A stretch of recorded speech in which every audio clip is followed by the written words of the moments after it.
দেখছেন ATN news. ইসলামী bank happening পয়েন্টে আপনাদের সবাইকে আমন্ত্রণ জানাচ্ছি। আমি জান্নাতুন নাহার জাকিয়া। দর্শক, ডিজিটাল প্রযুক্তি ও উদ্ভাবন জেন্ডার বৈষম্য করবে নিরসন, এমন প্রতিবাদ পালিত হচ্ছে এবারের নারী দিবস। যদিও 1909 সাল থেকে দিবসটি পালন শুরু হয় নারীর জন্য সমতা এবং নারীর প্রতি বৈষম্য লাঘবের লক্ষ্যে। আজকে আমরা নারী দিবসে কতটা নেতৃত্বে আছেন নারীরা এই বিষয়ে কথা বলবো। আজকে স্টুডিওতে এই বিষয়ে কথা বলার জন্য আমরা অতিথি হিসেবে পেয়েছি অধ্যাপক ডক্টর ফেরদৌসী বেগমকে, পরিচালক এফবিসিসিআই। আপনাকে স্বাগত জানাচ্ছি এবং শুরুতেই নারী দিবসের শুভেচ্ছা। আপনাকেও শুভেচ্ছা। একেবারে শুরুতেই জানতে চাই যে স্বাধীনতার পর দীর্ঘ 50 বছরে বিভিন্ন পেশায় বিভিন্ন অবস্থানে নারীরা এসে পৌঁছেছে, অগ্রযাত্রা কেমন হয়েছে বলে আপনি মনে করেন? এটা তো একটা লম্বা ইতিহাস। তবে আমাদের ভাষা আন্দোলন, স্বাধীনতা আন্দোলন, 69-এর গণ অভ্যুত্থান, এগুলোতে কিন্তু নারীদের ভূমিকা ছিল ব্যাপক, প্রবল। যেটা ওই নেতৃত্বটা কিন্তু পরে কমে গেছে। আচ্ছা, পরে হয়তো অন্যদিকে নেতৃত্বটা এসছে, কিন্তু রাজনীতির যে ক্ষমতায়নের যে নেতৃত্ব, সেটা কিন্তু আর মানে সেরকম ভাবে আমরা দেখিনি। এখন ব্যবসা বাণিজ্যে নারীরা এসেছে, তারা এসেছে একটা ভাবে যে আপনার প্রথমে এই যে কিছু বুটিক টুটিক করে এসছে, কিন্তু একেবারে বড় ব্যবসা, কর্পোরেট ব্যবসা যখন নারীদেরকে আমরা দেখি, আমি আমার কথা বলবো না, আমি কারো হয়তো স্বামীর ব্যবসা সে এসেছে, কারো হয়তো বাবার ব্যবসা সে ধরেছে, এইভাবে এসছে। আমাদের যারা নারী, আমরা একদম নেতৃত্বস্থানীয় নারীরা, তারাও কিন্তু যদি আমরা ধরি আমাদের একেবারে টপ পলিসি লেভেলে, তারাও কারো না কারো মেয়ে বা কারো না কারো ওয়াইফ, কারো না কারো কিছু। কিন্তু ব্যবসায়ের ক্ষেত্রেও কিন্তু এই কাজটা হয়েছে। আমি কিন্তু নারীর ক্ষমতায়ন বা নেতৃত্বে 50 বছরে যেটুকু হওয়ার কথা ছিল, যেভাবে আমরা এগোচ্ছিলাম, সেরকম আমি কিন্তু দেখছি না। এটার একটা মূল কারণ হলো নারীদের শিক্ষা। আমরা যেভাবে প্রাতিষ্ঠানিক শিক্ষাগুলো বলি, সেই শিক্ষাটা কিন্তু ওইভাবে, যদিও আমাদের এখন ইউনিভার্সিটি লেভেলে, বিশ্ববিদ্যালয় লেভেলে বা উচ্চশিক্ষায় মেয়েরা প্রায় কাজ সমান বা অনেক ক্ষেত্রে বেশি, কিন্তু ওরা কোথায় যাচ্ছে, পরবর্তীকালে কি করছে, সেটার কিন্তু হিসাবটা নেই। এই কারণে আমি অনেক পজিটিভ দিক আছে, কিন্তু তার সাথে আমি বলবো একেবারেই যে ক্ষমতায়নের যে নেতৃত্ব বা শিল্প, সাহিত্য, আপনার দেশ নেতৃত্ব, সবকিছু মিলায় কিন্তু আরো হওয়া উচিত ছিল। আচ্ছা, নারীর পারিশ্রমিকের কথা যদি আমরা বলি, বা নারীর যে মূল্যায়ন বা অবমূল্যায়ন বা নারীর সমতা নিয়ে আমরা কথা বলছি, এবং নারী দিবস এলেই আমরা এসব নিয়ে আসলে প্রতিবাদ মুখর হয়ে উঠছে। জানতে চাই যে ঘরে নারীরা বিনা পারিশ্রমিকে কাজ করছেন, নারীর মজুরিবিহীন বা অর্থনৈতিক যে স্বীকৃতিহীন একটা অবস্থা বা কাজের আর্থিক মূল্য নিরূপণ করা আসলেই কি সম্ভব কিনা, এবং সেই সাথে এই যে নারীর কাজের আর্থিক মূল্য চিহ্নিত করা হচ্ছে না বা স্বীকৃতি পাওয়া যাচ্ছে না, এর সঙ্গে নারীর মর্যাদা বা ক্ষমতায়নের বিষয়টিও জড়িত আছে। এই ব্যাপারে আপনি কিভাবে মূল্যায়ন করবেন? লম্বা প্রশ্ন, লম্বা কথা। আমি একটা ছোট উদাহরণ দিয়ে শুরু করছি। যে আমি নীলফামারীতে কৃষিকাজের জন্য নারী শ্রমিক, আমার কাছে সবাই সমান। সবচেয়ে বলে রাখে, আমি নারী দিবস একটা মানুষ দিবস হওয়া উচিত ছিল, যে হিউম্যান রিসোর্স দিবস, মানুষের উন্নতি কতটা হয়েছে সেটা দেখা উচিত। কারণ আমি তো আলাদা নই, আমি একজন বিজ্ঞানের ছাত্রী হিসেবে বলবো যে আমি কিন্তু আলাদা নই। হ্যাঁ, তো যাই হোক, তখন পরিশ্রমিক দিতে যাওয়ার পরে বললো যে অর্ধেক দিতে হবে। আমি বললাম না, আমি তো সেটা পারি না, পুরোটাই দিতে দেবো আমি। কারণ সে ঘরে কাজ করে এসে আবার সে মাঠে কাজ করছে, আমি তো তাকে ডাবল দেওয়া উচিত। আর আপনি তো, এটা কেউ অন্যরা পুরুষরা অন্যভাবে নেবেন না, ঢালাও মন্তব্য না, সেটা হলো যে আপনি পুরুষ, আপনি কিন্তু 4-5 বার শুধু সিগারেট ফুঁকতেই বাইরে যান, আমার নারীরা কিন্তু একবারও উঠে না। আর ঘরের নারীদের যে স্বীকৃতি, আমি যদি আমার কোনো বন্ধু বান্ধব কাউকে জিজ্ঞেস করি তোমার বউ কি করে, বলে কিছুই করে না। তো তুমি বাড়ি থেকে বের হও কি করে, তোমার স্কুলে বাচ্চাদের খাওয়া দেয় কে, তোমার জামা কাপড় ইস্ত্রি করে দেয় কে, তোমার খাওয়া দাওয়া তৈরি করে দেয় কে, এইটা তো সে কাজ করে না। এটা কি ধরনের কথা? তুমি একটা রাখো তো একটা 50-60 হাজার টাকা দিয়ে লোক বাড়িতে, আপনি বাড়িতে যদি একজন লোক যে কাজটা আমরা নারীরা বাড়িতে করি সেই কাজটা কিন্তু যদি আপনি প্রত্যেকটা হিসাব করেন তাহলে কিন্তু তার মূল্য দাঁড়ায় কিন্তু 40 থেকে 50,000 টাকা। আমি হিসাব করে দেখেছি। আচ্ছা। তো সেই মূল্যায়নটা কি আমাদের নারীদের হচ্ছে? সেটা হচ্ছে না। সেই ঘরের ভিতর আমি আমার মা, আমার বোন, আমার স্ত্রী, কারণ সবাই আমারই, তাদের মূল্যায়নটা যদি ওই অর্থনৈতিক মূল্যায়নটা না দিই তাহলে কিন্তু আমার এই নারীর মুক্তি বা ক্ষমতায়ন বা নেতৃত্ব বা এই নারী দিবস কোনোটাই হবে না। আগে শুরু করতে হবে ঘরের বউ, মা, বধূমাতা, কন্যাকে তার মূল্যায়ন করে, তার মূল্যায়নটা আগে করতে হবে। তার পারিশ্রমিকের মূল্য, তার অর্থনৈতিক মূল্য, এই জায়গাটা দিতে হবে। আরেকটা হলো যে আমি এক ফাঁকে বলে রাখি, এটা আমার অনেক দিনের যুদ্ধ, সেটা হলো যে আমি যখন সম্পত্তির হিসাবটা হয়, আমি তো বিজ্ঞানের ছাত্রী, আমি জানি কিভাবে এক্স এক্স ক্রোমোজোম কিভাবে কোথায় যায়। তা আমার যখন সম্পত্তির হিসাবটা হয় তখন আমাকে অর্ধেক করা হয় ধর্মের দোহাই দিয়ে, কিন্তু দেশটা তো শরীয়তে চলছে না। আপনার সব কাজ চলবে রাষ্ট্রীয় আইনে, আর যেই মুহূর্তে নারীর সম্পত্তির কথা উঠবে তখন আপনি চলে যাবেন শরিয়া আইনে। এক দেশে তো দুটো আইন হতে পারে না। আচ্ছা। এক দেশে তো একটা আইনই হইতে হবে, হয় আপনি শরিয়া আইনে যাবেন নাহলে আপনি রাষ্ট্রীয় আইনে যাবেন। সুতরাং আমি এই ক্ষেত্রে একটা বিশাল বৈষম্য বলে আমি মনে করি এটা। আচ্ছা, আমরা নারীদের নিয়ে কথা বলছিলাম, বা নারীর যে কাজ ঘরে বসে যারা করছেন, মা, বোন, স্ত্রী, আমরা যেটাই বলি, ঘরের নারীকে বা গৃহস্থর নারীকে যে পারিশ্রমিকের কথাও আমরা বলছি, যে আর্থিক পারিশ্রমিক দিয়ে আমরা মূল্যায়ন করছি, নারীরা আসলে কিন্তু তা চান না। কিন্তু দিন শেষে যতটুকু চান বা আগ্রহ বা তাদের প্রতি একটা সম্মান, সহমর্মিতার দৃষ্টিটাই তারা চান, কিন্তু দিন শেষে দেখা যায় সেটাই মেলে না, মেলে নির্যাতন। তো এই নির্যাতন বন্ধের বা গৃহের নির্যাতন বন্ধে আসলে কি করা উচিত বলে আপনার মনে হয়? আমি এই ক্ষেত্রে আমার একদম আগে যে কথা বলেছি, ঘর থেকে শুরু করতে হবে। এবং আমি এটা, কেউ আমাকে ভুল বুঝবেন না, আবারও আমরা নারীরাই কিন্তু নারীদের উপর অত্যাচার করি, আমরা শাশুড়িরা করি, আমরা বোনেরা করি। মানে একটা ধরেন বধূ নির্যাতন যেটা হয়, সে কিন্তু একটা ম্যাচিউর্ড অবস্থায় অন্য বাড়ি থেকে তার সমস্ত কিছু ছেড়ে সে আরেক জায়গায় আসে, তাকে সেই অবস্থানটার সাথে খাপ খাইয়ে চলার, এত ত্যাগ তিতিক্ষা করে আসছে, সে অবকাশটা তাকে দিতে হবে। এবং তার ব্যক্তিত্বটাকে কিন্তু আপনাকে মর্যাদা দিতে হবে। কিন্তু প্রত্যেকে একটা ইন্ডিভিজুয়াল মানুষ।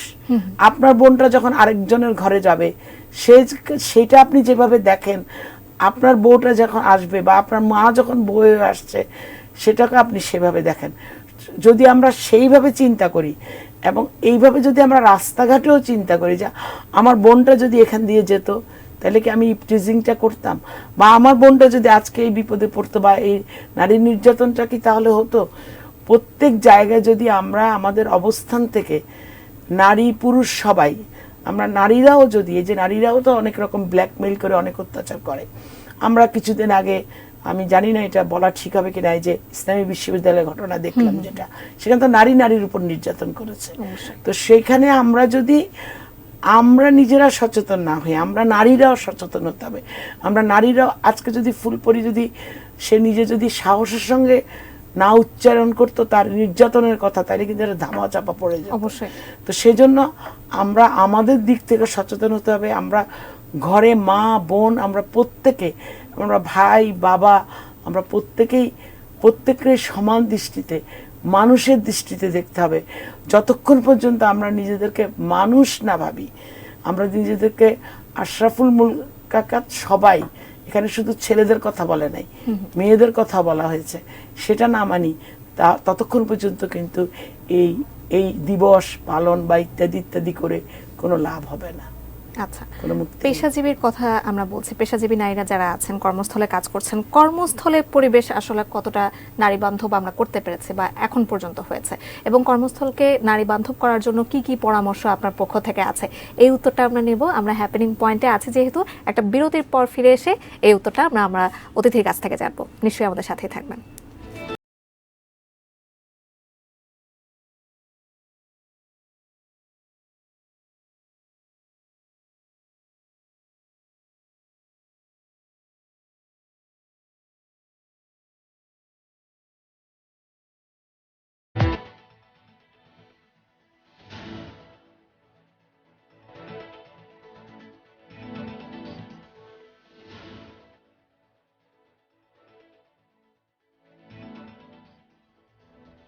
দর্শক বিরতির পর আপনাদের আরো একবার আমন্ত্রণ জানাচ্ছি আমাদের হ্যাপেনিং পয়েন্টের আয়োজনে।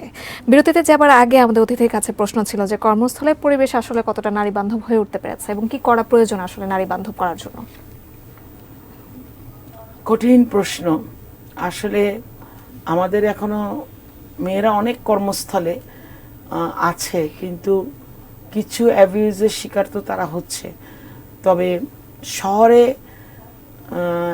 এতটা না হলেও কিন্তু গ্রামে মানে মফস্বল শহরগুলিতে মেয়েরা কিন্তু অতটা কর্মস্থলগুলি কিন্তু অতটা পরিবেশ বান্ধব মানে কর্মস্থল বান্ধব বা অফিসিয়াল নর্মসের বান্ধব হয়নি। আর সবচেয়ে বড় কথা ট্রান্সপোর্ট সিস্টেমে আমার যে পরিবহনে যাতায়াতে সেখানে কিন্তু মেয়েরা খুবই ভার্নারেবল অবস্থায় যাতায়াত করে, যেটা একটা সামাজিক আমি মনে করি একদম ব্যাধিতে পরিণত হয়েছে। মেয়েদের এই যাতায়াত ব্যবস্থা কর্মস্থলে যে যাবে বা শিক্ষা প্রতিষ্ঠানে যাবে, আসলে এখানে রয়ে গেছে কি আমাদের সবচেয়ে মৌলিক যে জায়গাটা, যেটা আমাদের স্বাধীনতার স্বপ্ন ছিল, যে আমাদের বৈষম্যমূলক সমাজ এবং একটা শিক্ষিত জাতি তৈরি করা। শিক্ষিত মানে শুধু অক্ষর জ্ঞান সম্পন্ন নয়, স্বশিক্ষিত জাতি তৈরি করা, সবাইকে সমমর্যাদা দেওয়া, সম অধিকার দেওয়া। সেই জায়গার বঞ্চনা থেকে সে বঞ্চনা কিন্তু কর্মস্থলে বলেন আর যে মানে ওই পরিবহনে বলেন, সমাজে বলেন, বাড়িতে বলেন, সব জায়গায় কিন্তু একই বঞ্চনা এবং একই নিরাপত্তাহীনতায় কিন্তু মেয়েরা বলেন কেন, আমি তো মনে করি ছেলেরাও অনেক জায়গায় ছেলেরাও কিন্তু এইভাবে বঞ্চনার শিকার হচ্ছে। সেই জায়গাটা কিন্তু আমাদের একমাত্র একটা শিক্ষিত আমাদের যে স্বাধীনতার মানে যে অঙ্গীকার, সেগুলোকেই যদি আমরা ঠিকঠাক মতো পালন করতে পারি, তাহলে কিন্তু আমরা এই অবস্থা থেকে বেরিয়ে আসতে পারবো। আচ্ছা, টেকসই উন্নয়ন লক্ষ্যমাত্রা বা এসডিজি অর্জনে যে বাধার সম্মুখীন আসলে নারীরা হয়ে থাকেন, সেসব বাধা আসলে কিভাবে প্রতিকার করা যায় বা দূর করা যায়? আজকে সকালে একটা শুনছিলাম যে এমডিজিতে আমরা নারীদেরকে দেখিয়ে এবং শিশু মৃত্যুর হার কম দেখিয়ে নারীদের ক্ষমতায়ন দেখি, তা আমরা এমডিজি সাফল্য পেয়েছি, এসডিজিতেও তাই হয়েছে। আসলে কি তাই? এখনো একটা সেমিনার সিম্পোজিয়াম বা একটা বড় কোনো প্রোগ্রামে আপনি বা একটা বড় জায়গায় আপনাকে কিন্তু আপনি যতই যোগ্যতা সম্পন্ন হন না কেন, আপনাকে কিন্তু জায়গা দেয় না, বলে যে আরে উনি মহিলা, তো দরকার হলে আপনার জন্য আলাদা একটা সেশন করে দেবে মহিলাদের জন্য, বা আলাদা একটা করে দেবে মহিলা, যেমন একটা এই যে মহিলা দিবস, আমরা আজকে নারী দিবস পালন করছি এরকম। তো আমরা যে কথাটা আপনি বলতে চাচ্ছিলেন একটু আমরা টেকসই উন্নয়ন লক্ষ্যমাত্রা বা এসডিজি, এখন এই যে এসডিজি টেকসই উন্নয়ন লক্ষ্যমাত্রা দেখেন, আমার তো ঘরে বাইরে সব জায়গায় নারী, যেমন আমার কাজও করছে নারীরা। এখন আপনি এই 50% নারীকে বাদ দিয়ে আপনি সাস্টেনেবল ডেভেলপমেন্ট বা টেকসই উন্নয়নের কথা ভাবেন কি করে? এবং তাদের ওই ডেভেলপমেন্টটা কি? প্রথমেই তাকে শিক্ষিত করে তুলতে হবে। একজন মা শিক্ষিত হলে বলা হয় যে শিশু যে হাত দোলনা দোলায় সে হাত বিশ্ব শাসন করে। তো যেই নারী দোলনা দোলায়, আমাদের রাসূলের কথা, যে নারী দোলনা দোলায় সে তো বিশ্ব শাসন করে। সেই নারীকে যদি আপনি অবমূল্যায়ন করেন, সেই নারীকে যদি আপনি শিক্ষিত ক্ষমতায়ন না করেন, তাহলে আপনার যে পরবর্তী প্রজন্ম যে তৈরি হবে, সে কি করে বা তার হাত দিয়ে যে কাজগুলো হবে সেটা কি করে সম্ভব হবে? তো সেখানেই তো আপনার এই যে ধারাবাহিকতা না রাখলে, আপনার মূল জায়গায় যদি আপনি আপনার মাকে, বোনকে আপনার মূল জায়গায়, যেখানে ঘর থেকে আপনার হাতে খড়ি, যেখান থেকে আপনি ভাষা শিখেন, হাতে খড়ি দেন, সেই জায়গায় যদি উন্নত না করেন, তাহলে আপনার টেকসই উন্নয়ন সম্ভব হবে না। আচ্ছা, আমরা আমাদের আয়োজনে একেবারে শেষ পর্যায়ে চলে এসেছি। প্রান্তিক নারীরা দেশের বাইরে গিয়ে কাজ করছেন, সেখানেও তারা নির্যাতনের শিকার হচ্ছেন। দক্ষতা ছাড়া বাইরে গিয়ে তারা যেমন বেশি আয়ের কাজগুলো আসলে অংশ নিতে পারেন না, তেমনি তাদের নিরাপত্তার জায়গাগুলো কিন্তু সেরকম সুনির্দিষ্ট হয় না, এবং এটা নিয়ে আলোচনা হচ্ছে, কিন্তু কোনো রকম গ্রহণযোগ্য পদক্ষেপ আসলে নেওয়া হচ্ছে না। কি করা প্রয়োজন বলে আপনার মনে হয়? একটু ছোট করে যদি বলতেন। দেখুন, আমাদের একটা প্রবাসী কল্যাণ মন্ত্রণালয় আছে, প্রবাসী কল্যাণ মন্ত্রণালয়, কল্যাণ করার জন্য।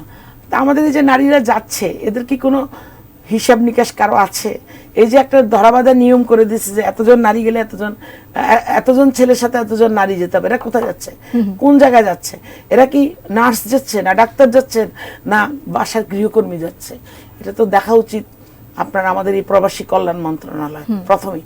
এবং আমরা যারা নিজেদেরকে নারীবাদী বলে মানে নিজেদেরকে গর্ববোধ করি, নারীবাদী পরিচয় দেই, নারীবাদী, নারীর অধিকার নিয়ে কথা বলি, তারাও কি এই জায়গায় কাজ করছেন?